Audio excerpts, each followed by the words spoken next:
Bonjour, est-ce que vous trouvez cette œuvre merveilleusement belle? En fait, on n'est pas dans le musée des Beaux-Arts, mais bien dans la prison Pied-du-Courant. Cette œuvre est faite par Nicole Tremblay pour la SAQ, mais aussi pour la prison Pied-du-Courant. En fait, ici, on voit très bien l'histoire des patriotes et aussi on met en évidence les trois muses du vin. Et en fait, la première étage représente toutes les batailles qui ont eu lieu pendant la rébellion des patriotes. Puis ici, on voit à quoi la prison a l'air. Par exemple, on voit les chambres, on voit aussi la pendaison, mais aussi au milieu, on voit la structure qu'on voit devant la porte de la prison. Et enfin, à dernier étage, on voit quelques petites histoires des patriotes. Par exemple, lorsque un des patriotes rentre dans la maison pour voir sa femme. Ok, en fait, aujourd'hui, notre principale raison de venir ici, c'est pour vous faire visiter un peu la prison. En fait, on voit ici beaucoup d'informations qui parlent des patriotes. Alors aujourd'hui, notre guide touristique Gia va vous en parler plus précisément. Bonne visite! Bonjour! Alors aujourd'hui, je vais vous faire une brève description de l'histoire des patriotes. Alors si vous voulez bien, suivez-moi par ici.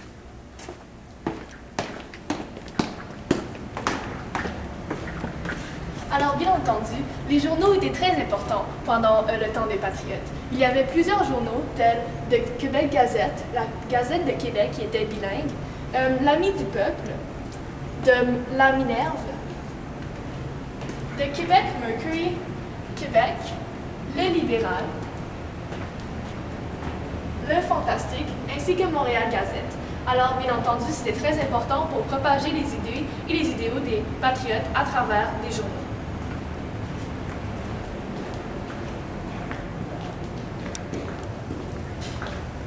Alors, voyons voir comment était la politique à ce temps-là. Alors, premièrement, vous devez savoir que c'était après l'acte constitutionnel, et après cet acte-là, il y a le gouvernement impérial, c'est-à-dire le gouvernement anglais, qui choisit le gouverneur du Canada. Ce dernier choisit les conseillers du conseil exécutif et du conseil législatif. Il y avait aussi l'Assemblée législative qui était nommée ou choisie par la population coloniale. Et il y avait eu un grand conflit entre ces deux-là, parce que le gouvernement anglais voulait garder le pouvoir entre ses mains, tandis que le peuple voulait aussi avoir sa portion de pouvoir. Alors ici, vous voyez la chambre d'assemblée avec tous les membres, les députés élus, qui maintenant sont en train de discuter les lois et les taxes. Alors, une citation de Louis-Joseph Papineau en 1831. « Pourquoi donner à un peuple l'entier exercice de ses droits? Il faut aussi lui donner l'estime de lui-même, exciter une noble émulation, lui assurer la liberté du choix.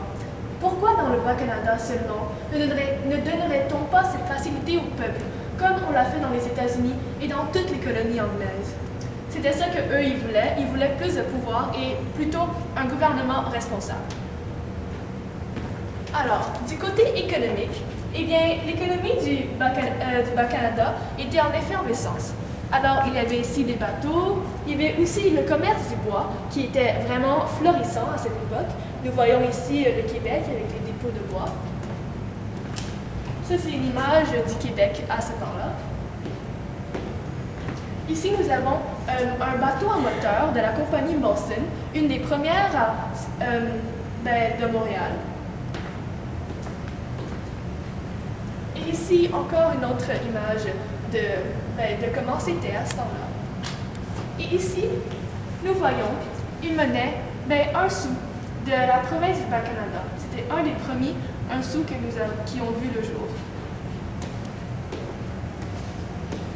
Et ici, il y avait la compagnie de British American Land Company, à qui on a donné toutes les terres, et eux, leur rôle, c'était de construire des ponts, construire des cantons, pour ensuite les vendre à des colons qui en ont besoin.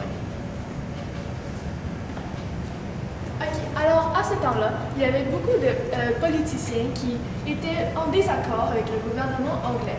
Donc, ici, nous avons Wilfred Nelson, Denis Benjamin Vigueux, le cousin de Louis-Joseph Papineau, Louis-Hippolyte Lafontaine, ainsi que Louis-Joseph Papineau en personne. Alors, ensemble, ils ont rédigé les 92 résolutions qui étaient en fait des demandes au gouvernement anglais, hongrois, pour avoir un gouvernement responsable et en fait des règlements plus justes envers les Canadiens français. Alors, voyons voir les identités au Bas-Canada. Alors, il y avait beaucoup d'identités. Il y avait les Anglais, les Français, les Autochtones et beaucoup d'autres. Ça, c'est la première grande fête de la Saint-Jean-Baptiste à Montréal, un grand banquet qui s'est déroulé le 24 juin 1834.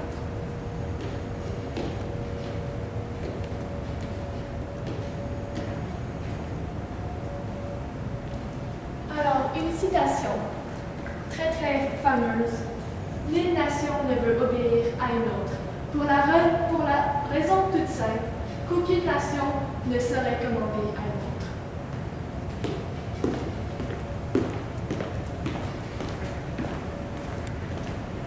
Alors, les Anglais, après avoir reçu les 92 résolutions, eh bien, eux, ils ont écrit les 10 résolutions de Lord Russell, qui est ici, et c'est toute une série de refus. Alors, non au gouvernement responsable, non à laisser plus de droits, de pouvoir à la Chambre d'Assemblée. Eh bien, c'était très, très décevant pour les Canadiens français. Et ici, nous avons Archibald de Hyson, comte de Gosford, le gouverneur à ce temps-là.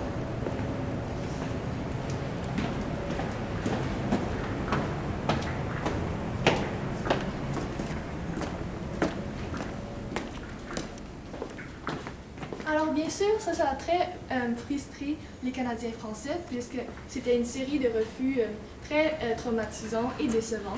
Alors, ils ont commencé à faire beaucoup d'assemblées publiques où les chefs patriotes tels Papineau ou Alfred Nelson faisaient des discours percutants qui disaient au peuple la situation et qu'est-ce qu'on devrait faire.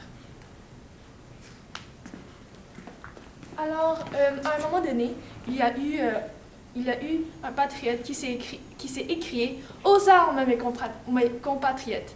Et c'est là le début, ce qui a incité les rébellions des patriotes.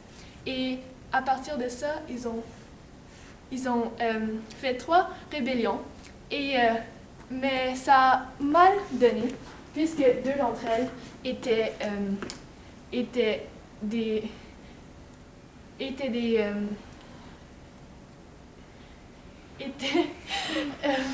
des défaites.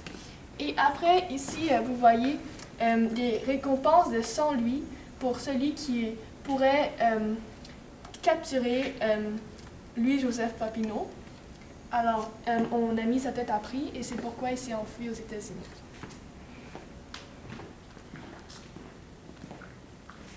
Il y avait aussi le Doric Club et les Fils de la Liberté. Ça, c'était 2 associations paramilitaires qui, un était pour les patriotes et l'autre contre les loyalistes, les Anglais.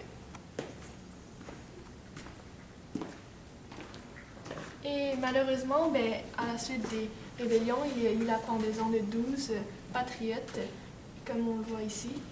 Et ils sont Joseph Narcisse Cardinal, Joseph Duquette, Pierre Théophile de Cogne, François-Xavier Hamelin, Joseph Jacques Robert, Ambroise Sanguinet, Charles Sanguinet, Amable Donnet, François-Marie Thomas Chevalier de Lorigny, Charles Indelang, Pierre-Émile Narbonne, ainsi que François Nicolas.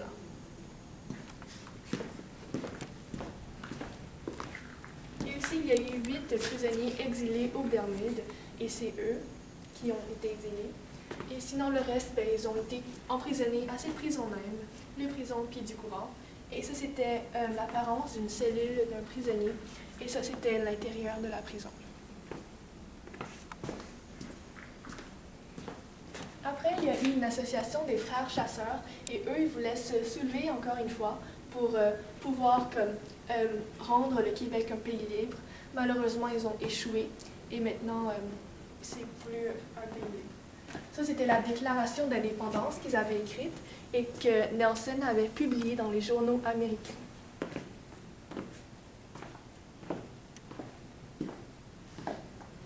OK, alors c'est tout. Maintenant, je vais vous passer à Angèle qui va conclure la vidéo. Alors, un petit fait intéressant. Est-ce que vous savez que chaque série de briques rouges ici, par exemple ici, puis ici. Ce sont une chambre de prison. Et pour chaque chambre, nous avons une petite fenêtre ici qui montre un peu la lumière du soleil, mais juste un petit peu.